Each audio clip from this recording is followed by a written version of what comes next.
अलम क्षयी सुख, नाशवान सुख को बंद करो भोगना।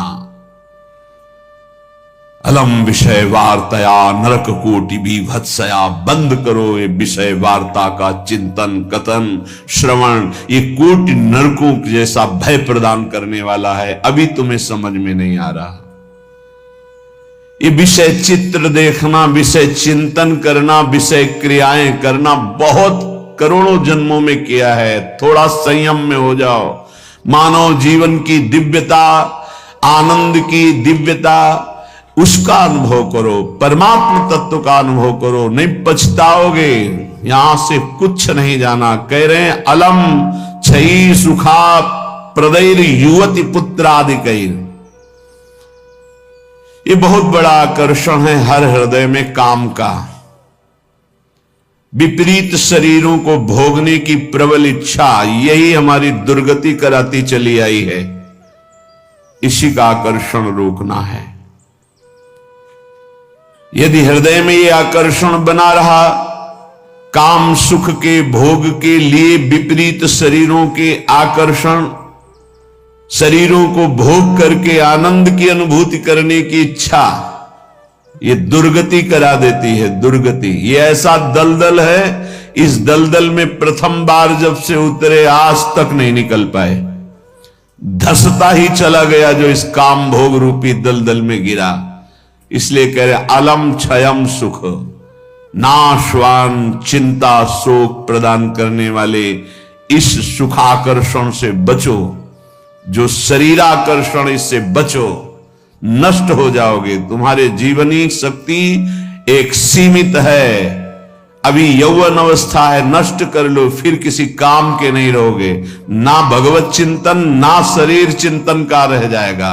केवल शोक चिंतन, चिंता, भय और केवल नाना प्रकार की भयावह कल्पनाएं। बस संयम से नहीं चलोगे, धर्म से नहीं चलोगे तो कोई सुख तुम्हें कभी सुख प्रदान ही नहीं कर पाएगा। धर्मात्मा पुरुष धर्म पूर्वक जब सुख का सेवन करता है तो सुख उसे विरति प्रदान करता है, वैराग्य प्रदान करता है, फिर वो अनुराग के मार्ग में चल पाता है। इसलिए कह रहे कि ये क्षयम नाशवान सुख है, अक्षय परमात्म सुख की तरफ बढ़ने के लिए तुम्हें मानव देह मिला था। लेकिन प्रदैर युवती, मुस्कुराहट, रूपा शक्ति, मृदु भाषण, नाना प्रकार की विलासिता, इसने तुम्हारे मन का अपहरण कर लिया है। बचाओ अपने मन को और मनमोहन की तरफ लगाओ, प्रभु की तरफ लगाओ। मान लो इन महापुरुषों की बात, आज तक कभी कोई तृप्त नहीं हुआ। कोई भी शरीर भोगों से अतृप्त होकर ही मरा और अगले जन्म फिर उन्हीं भोगों में लगा। बहुत सावधान। यदि बात समझ में आ जाएगी तो निहाल हो जाओगे, नहीं समझ में आएगी तो कभी पछताओगे इस बात को सोचकर। ये महापुरुषों के वचन है। धर्म पूर्वक भजन करते हुए यदि भोगों का सेवन करोगे तो वैराग्य हो जाएगा और भगवान के चरणों में अनुराग के मार्ग में चल पड़ोगे, गृहस्थ हो या विरक्त। अधर्म पूर्वक विषयों का सेवन करोगे, मलिन अंतःकरण, रागी अंतःकरण, हिंसक स्वभाव, क्रूर स्वभाव, ससुख वांछा, आसुरी स्वभाव वाला बन जाएगा, जीवन नष्ट हो जाएगा। श्रीपाद कह रहे हैं वित्तादिकैर, धन के द्वारा भोगों को संग्रह करके भोगने की इच्छा, ये महान पापाचरण कराती है। अवस्था हो गई है भोग त्याग कर भजन करने की, फिर भी रुपए के बल से भोग भोगने की प्रबल आकांक्षा, खरीद के भोगेंगे।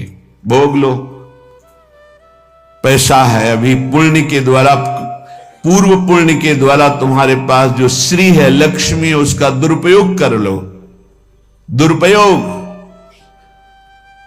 चार भूखों को भोजन पवा देते उसी पैसे से तो तुम्हारी सदगति का कारण बनता। लेकिन चार भूखों से पैसे छीन कर अपनी वासना की पूर्ति में लगा दिया, वो तुम्हारे सर्वनाश का कारण बन जाएगी। किसी को भी बाहुल्यता भोगों की मिलती, संपत्ति की मिलती तो उसके भोग के लिए नहीं, समाज सेवा के लिए मिलती है। तुम्हारा जितना खर्चा है कम से कम खर्चा करके काम चलाओ, और तुम्हारे पास जो अधिक संपत्ति है वो दूसरों की सेवा में लगाओ, बीमार की सेवा में लगाओ, असहाय की सेवा में लगाओ, भूखों की सेवा में लगाओ, पशु पक्षियों की सेवा में लगाओ, तो धर्म बन जाएगा। और ये धर्मो रक्षति रक्षिता, ये दुर्गति से तुम्हारे धर्म रक्षा कर लेगा। लेकिन जिनके पास धन बढ़ता है उनके पास दोष बढ़ जाता है। मदिरा पान करना, पैसे के बल से व्यभिचार करना, पैसे के घमंड में आकर दूसरी की जीवों की हत्या कराना, मांस खाना, नाना प्रकार के छल कपट द्वारा पैसा, ये महान नरक की प्राप्ति कराता है, घोर दुर्गति होती है। इसलिए कह रहे वित्तादि बचो, बचो, अधर्म के धन से बचो। ये बहुत प्यारा दिखाई देता है लेकिन तुम्हारा सर्वनाश कर देगा।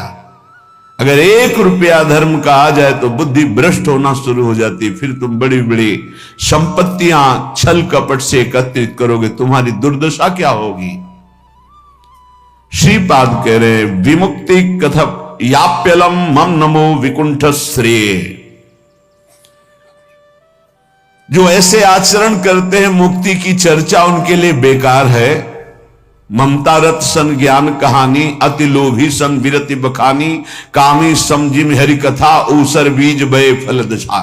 जैसे ऊसर भूमि में बीज फेंक दो बेकार चला जाएगा, ऐसे कामी पुरुष से भगवान के अनुराग की बात करो, ममता रत से ज्ञान की बातें करो, लोभी से वैराग्य की बातें करो, बोले सब बेकार हो जाती है। इसलिए बेकार हो जाती है कि उनके हृदय में इतनी मलिनता है को समझ ही नहीं पाएंगे। श्रीपाद कह रहे यद्यपि हम चर्चा कर रहे हैं कि अलम छई सुख प्रदेरी युवती पुत्र वित्तादिकैर, पर फिर भी ये चर्चा बेकार है, क्योंकि ऐसे भोगी पुरुषों को चर्चा विमुक्ति की, मोक्ष की, परमार्थ पथ की समझ में ही नहीं आएगी। फिर भी हमारी प्रार्थना है कि आप समझने की चेष्टा करें। ये तुम्हारी संपत्ति, ऐश्वर्य, पुत्र, वित्त, स्त्री, परिवार, संबंधी, ये सब एक दिन तुम्हें छोड़ देंगे। तुम्हें अकेला यहां से जाना होगा। तुम्हारे पाप कमाए हुए और पुण्य कमाए हुए वही दोनों साथ जाएंगे। और यदि भजन कर लिया तो पाप पुण्य दोनों को विध्वंस करके वो भगवत प्राप्ति करा देंगे। शुभ अशुभ दुर्ग विध्वंस बल तब जयति जयति जग उच्चरे। जो श्रीधाम वृंदावन के प्रेम का पिपासु हो, वैकुंठ के भी वैभव की तरफ आंख उठा के नहीं देखता। कथयाप्यलम मम नमो विकुंठ श्रेय, नमस्कार है वैकुंठ को, लेकिन मुझे उसके श्रेय, उसके वैभव से कोई मतलब नहीं। परम तु ही भवे भवे भवतु वार्षभाण्यथ, वृषभानु की पुत्री श्री लाडली जू किशोरी जू, परंतु मेरा मन श्री किशोरी जू के चरणारविंद में, जहां ब्रजेंद्र नंदन श्री लाल जो महाराज मुकुट झुकाए हुए हैं, रसघन मोहन मूर्तिम विचित्र केलि महोत्सवोल्लसितम, राधा चरण विलोडित रुचिर शिखंडम हरिम वंदे। मैं श्री किशोरी जू महारानी जू के चरणों की उपासना करता हूं, जिनके चरणों में ब्रजेंद्र नंदन मोर मुकुटधारी स्वयं लाल जू महाराज सर झुकाए हुए हैं। वही वृंदावन मेरा जन्म जन्म की आकांक्षा है, वही मेरा सर्वस्व वृंदावन है, जहां मेरी प्यारी जू और प्यारे जू विराजमान हैं। मुझे नहीं चाहिए वैकुंठ न वैकुंठ का वैभव। अब भी समय है। उपासक यदि आर्त भाव से भगवान से प्रार्थना करे तो प्रार्थना से बहुत जल्दी परिवर्तन होता है। भगवान सत हैं, चिदानंद हैं, प्रेमानंद हैं, करुणामय हैं, और एक भगवान का नाम है भक्ता अनुग्रह कारिणो। जो उनसे प्रार्थना करता है उस पर अनुग्रह कर देते, लेकिन प्रार्थना वही सुनी जाती है जो आर्त भाव हृदय से होती है। सच्ची मानना, तुरंत परिवर्तन देखा गया है। ये हम अपने जीवन की सैकड़ों बार की बात कह रहे हैं। जब कभी ऐसा आया है और प्रार्थना हुई है, मिनट पूरा होना मुश्किल हुआ है और उस प्रार्थना का उत्तर तत्काल मिल गया है। एक बार तो बस प्रार्थना करके हटे कि वह तुरंत उत्तर आ गया। वो ऐसे से ऐसा, अच्छा अच्छा, तत्काल तत्काल। बस अंतर ये होता है कि हम हृदय से प्रार्थना नहीं कर पाते, हमारी प्रार्थना कपट जाल से युक्त होती, इसलिए प्रभु मोहि कपट छल छिद्र न भावा। सच्चिदानंद रूपाय भक्तानुग्रहकारिणो माया निर्मित विश्वाय महेशाय नमो नमः। हे नाथ, आप सच्चिदानंद में हैं, सच्चिद आनंद में। तात्पर्य, हम आपको कुछ दे सकें ऐसी सामर्थ्य नहीं।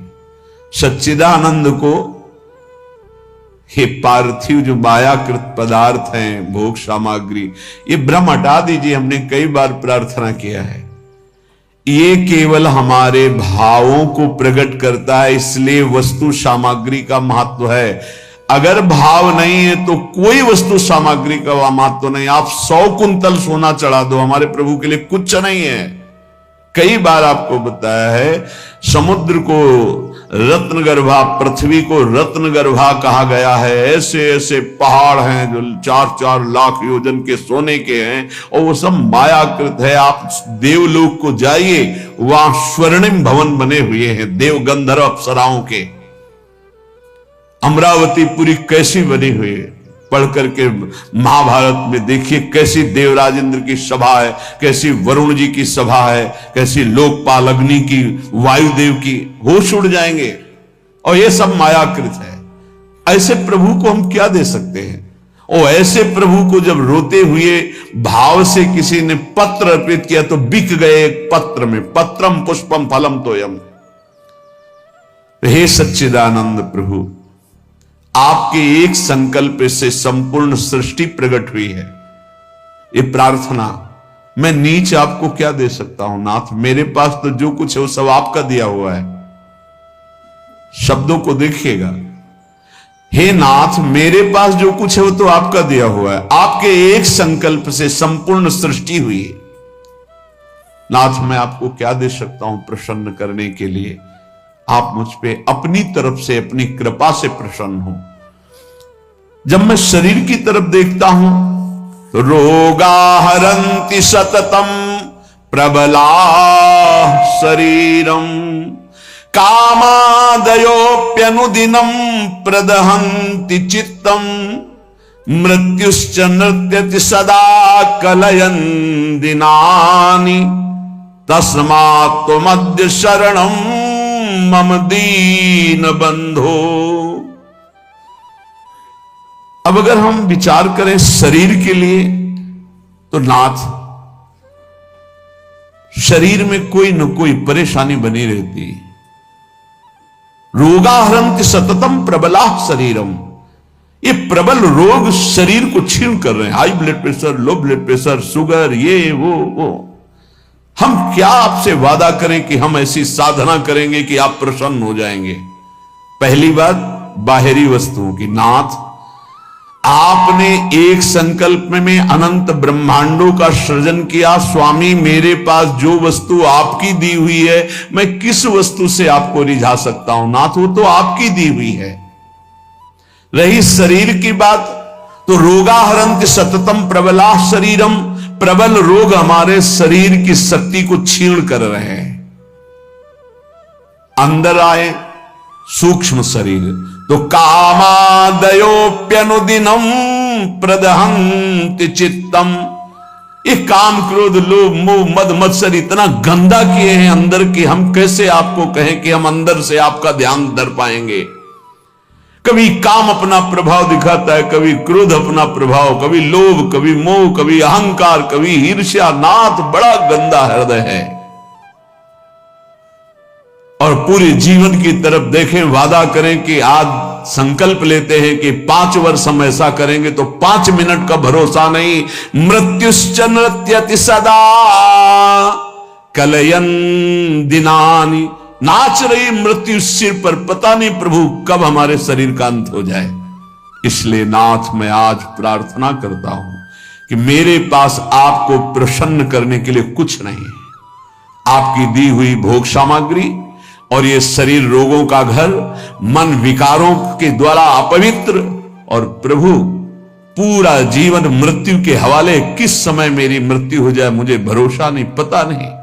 नाथ तस्मात् त्वमद्य शरणम मम दीन बंधु, हे दीन बंधु अब एक ही उपाय, मैं आपकी शरण में हूं, आप मुझे अपने चरणों की शरण में रख लीजिए।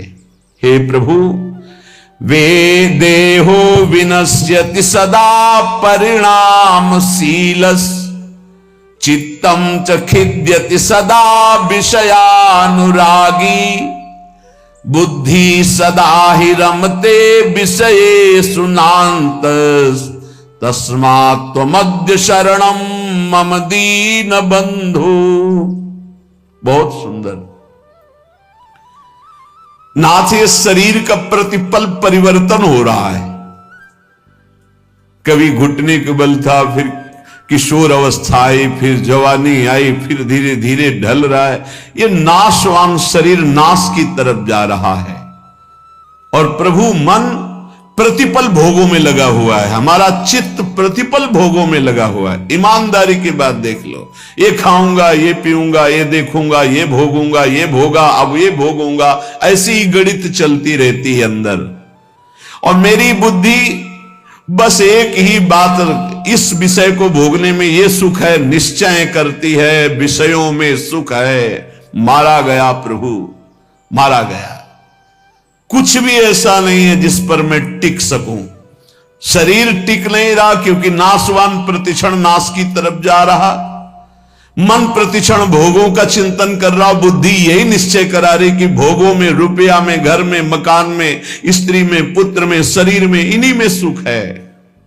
नाथ, कभी मैं आत्मा राम नहीं बन सका, अर्थात अपने स्वरूप को नहीं जाना कि मैं कौन हूं। इसलिए दीन बंधु अब आपकी शरण में हूं, बचा लीजिए मुझे। हे नाथ, मैं आपकी शरण में हूं। आयुर्विनश्यति यथा मघटस्तथोयम्, विद्युत प्रभेव चपला बत यौवनश्रीः, वृद्धा प्रधावति यथा मृगराज पत्नी, तस्मात् त्वमद्य शरणम मम दीन बंधु। प्रभु, जैसे कच्चे घड़े के प्रभाव को जानो कि पानी डालते ही वो फैल जाता है, डस्ट हो जाता है, कच्चे घड़े में पानी नहीं टिकता। नाथ, इस तरह मेरा शरीर है, कच्चे घड़े की तरह, पता नहीं कब फूट जाए। जैसे पानी का बुलबुला बढ़िया दिखाई दे रहा है लेकिन किस क्षण फूट जाए उसका भरोसा नहीं, बिल्कुल ऐसे ही। विद्युत प्रभेव चपला बत यौवनश्री, ये जवानी, ये वैभव बिजली की तरह है। इसको भी देखा, बहुत चंद दिनों में नष्ट होते देखा। ये जो श्री अर्थात लक्ष्मी है, चपला है, इसे चंचला कहा गया है। ये किसी एक जेब में बराबर नहीं टिकेगी। वही रुपया लाखों लोग कह चुके हैं कि मेरा है और लाखों कहेंगे मेरा है, वो बदलता चला जाएगा, चपला है। आयुर्विनश्यति यथा मघटस्थ तोयम, विद्युत प्रभेव चपला बत यौवनश्री। ये जवानी, ये रुपया, ये भोग सामग्री, ये वाहवाही किसी की ब्याही हुई नहीं है।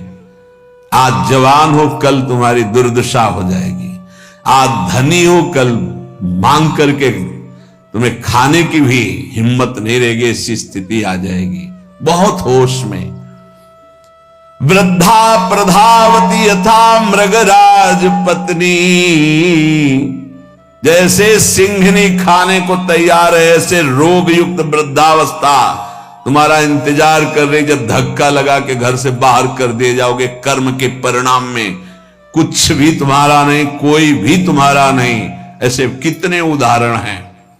इसलिए अभी दीन बंधु प्रभु के नाम जपने का अवसर जप लो, अभी प्रभु की शरण में हो जाओ, तुम्हारा मंगल हो जाएगा। इस पर भरोसा मत करो। जब घटनाएं सुनते हैं तो लगता है कि लोगों को सीख लेनी चाहिए। अपने पुत्र को 10,000 करोड़ की संपत्ति कमा के दी, उसी पुत्र ने धक्का मार के बाहर कर दिया और रोता घूम रहा है कि हमें अपने घर में रख ले। ए भाई, हरिशरणम अगर ये जीवन में नहीं है तो तुम्हारा सब जीवन व्यर्थ चला जाएगा।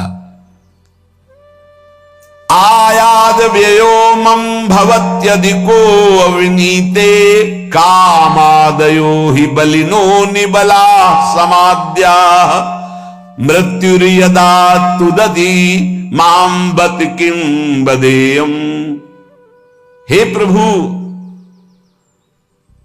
ये जो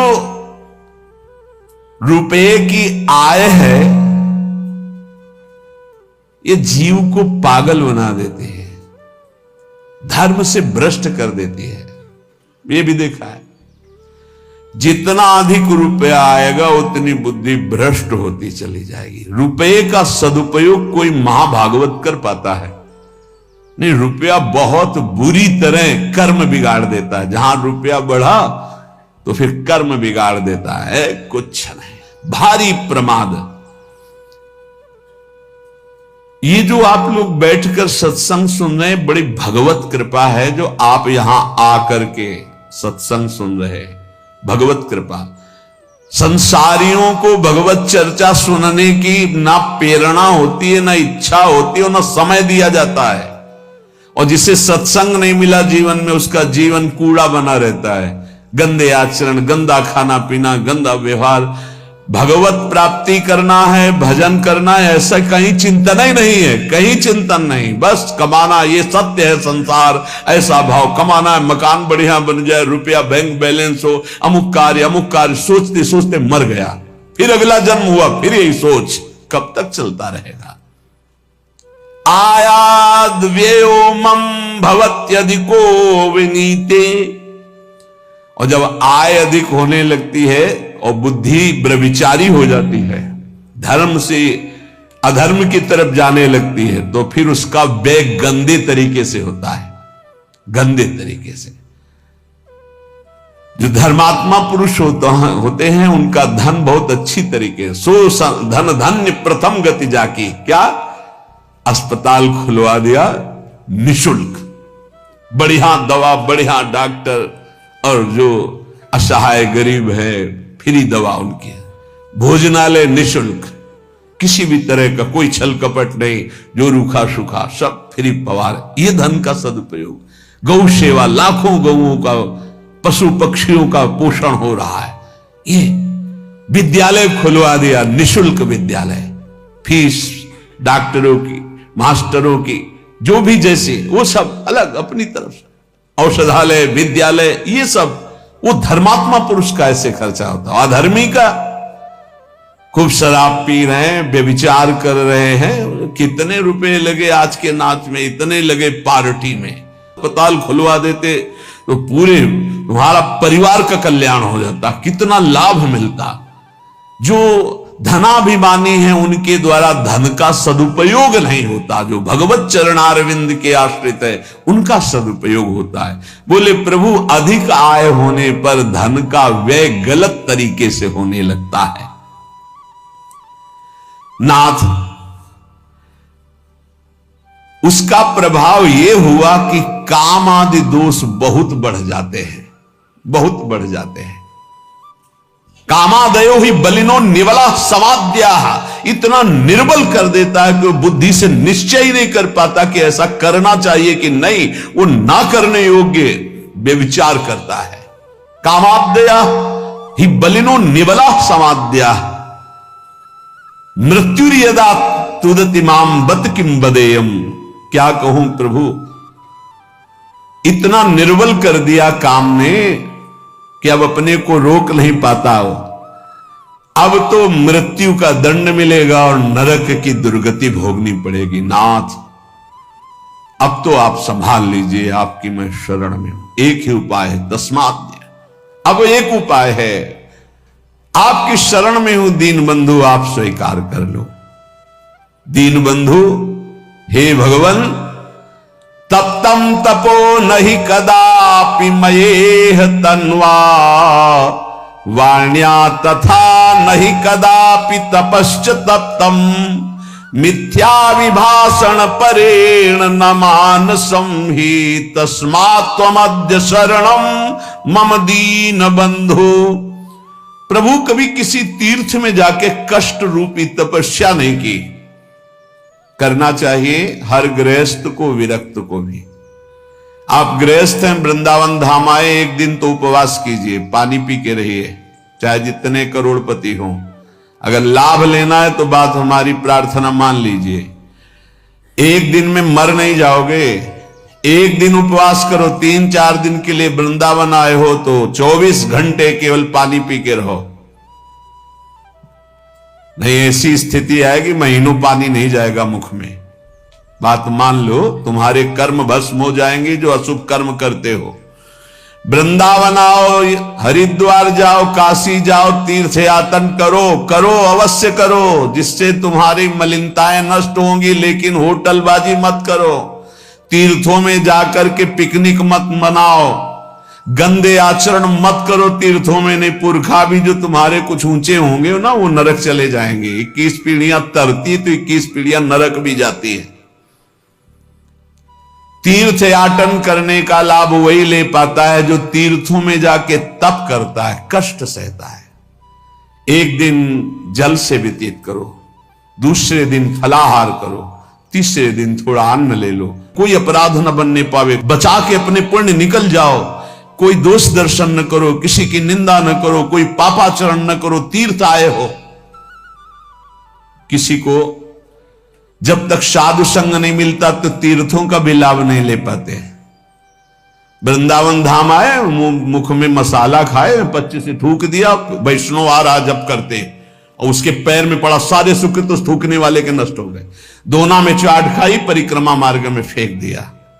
उनको क्या पता है कि कहां क्या है। दीवाल में ऊपर लिखा है राधा, और वहीं खड़े लोग संग, तुम्हारे पुरखा भी सुकृतहीन हो जाएंगे जो तुम आचरण कर रहे हो, क्योंकि तुम्हारे भाव का संबंध है वहां से। बहुत सावधान। तीर्थों में लाभ तभी ले सकते हो, लघु शंका बहुत देख के, कहां करना, थूकना बहुत देख के तीर्थों में जाए। पक्का एक दिन उपवास करे, एक दिन फलाहार करे, एक दिन थोड़ा सा अन्न, और वो भी पवित्र अन्न। ऐसा नहीं कि आदेश कर दिया खूब छौंक बघार के प्याज लहसुन हो, ये वो। तीर्थ याटन करने गए हो, ऐसे थोड़ी जाया जाता है तीर्थ याटन। मनोरंजन के लिए मत जाना कभी हरिद्वार, ऋषिकेश, काशी और वृंदावन। मनोरंजन के लिए मत आना। अगर मनोरंजन के लिए आए हो तो जितने सुकृत हैं सब नष्ट हो जाएंगे। यहाँ का होटल लिया और वही सब करते हैं जो बंबई कलकत्ता में करते हैं। बंबई कलकत्ता नहीं है, ये नित्य विहार स्थली प्रिया प्रीतम के। एक सुकृत करोड़ों सुकृत के बराबर, और एक पाप करोड़ों पाप से भी भारी पड़ेगा यहां। इसलिए होश में तो कह रहे प्रभु, तप्तम तपो नहीं कदापि मयेह तन्वा। इस शरीर को कभी तपस्या के द्वारा कष्ट नहीं दिया, तीर्थों में जाके देना चाहिए कष्ट। अब माघ में देखो ना, बड़े बड़े सुकृतशाली वहां जाते हैं, पांडाल खोलते, संत महात्माओं का वास कराते, भोजन कराते और 3 बार नहाते हैं। और माह महीने में गंगा जी का नहाना भारी तपस्या है। ऐसे एक डुबकी लगाओ तो लगता है सर है कि नहीं है, कुछ पता ही नहीं चलता, इतना ठंडा चल रही वायु। हाँ, गीजर में नहाने वाले गंगा जी में कब डुबकी मार पाएंगे। तो तीर्थों में जाते 8 बजे वहां से उठे हो, गीजर से नहा धो के पान वान खा के बाहर। ऐसे तीर्थ नहीं होते। 3 बजे तड़के जाओ, गंगा स्नान करो, बैठो भजन में, माला चलाओ। 3 दिन 4 दिन जो वृंदावन वास, तीर्थराज, प्रयागवास, काशीवास, ये कठोर तप पूर्वक किया जाता है। पर प्रभु कभी ऐसा नहीं हुआ। दीन बंधु, और वाण्या तथा नहीं कदापि तपश्च तप्तम। वाणी का कभी तप नहीं किया। शरीर का ये तप है तीर्थ याग, और वाणी का तप 2 घंटे 3 घंटे बैठ गए, खूब नाम कीर्तन किया, राधा राधा राधा। नाम कीर्तन में मन बड़े पुण्यात्मा पुरुष का लगता है। और नाम संकीर्तनम यस्य सर्व पाप प्रणाशनम, समस्त पापों को विध्वंस कर देता है नाम कीर्तन। तो वाण्या तथा नहीं कदापि तपश्च तत्तम, नाथ कभी शरीर से तो तप तीर्थों में किया नहीं, वाणी से कभी नाम कीर्तन का तप नहीं किया। पूरी चतुरासी जी गा लिए, सुधा निधि गा लिए, यमुना के तट पर बैठ करके आए 2-4 दिन के लिए और परिक्रमा लगाए, नाम कीर्तन में बैठे, नाम कीर्तन किया, ये कभी तप नहीं किया। मिथ्या विभाषण परेण, जबान से झूठ बोलना, गाली देना, निंदा करना, पापाचरण करना, प्रभु शरीर से पाप, वाणी से, और मानसम ही, और मन से प्रभु पूछो मत, मन तो सदैव पाप ही सोचता रहता है। तस्मात् तुमद्य शरणम मम दीन बंधो, हे दीन बंधु ऐसे मुझ नीच को अपनी शरण में रख लो।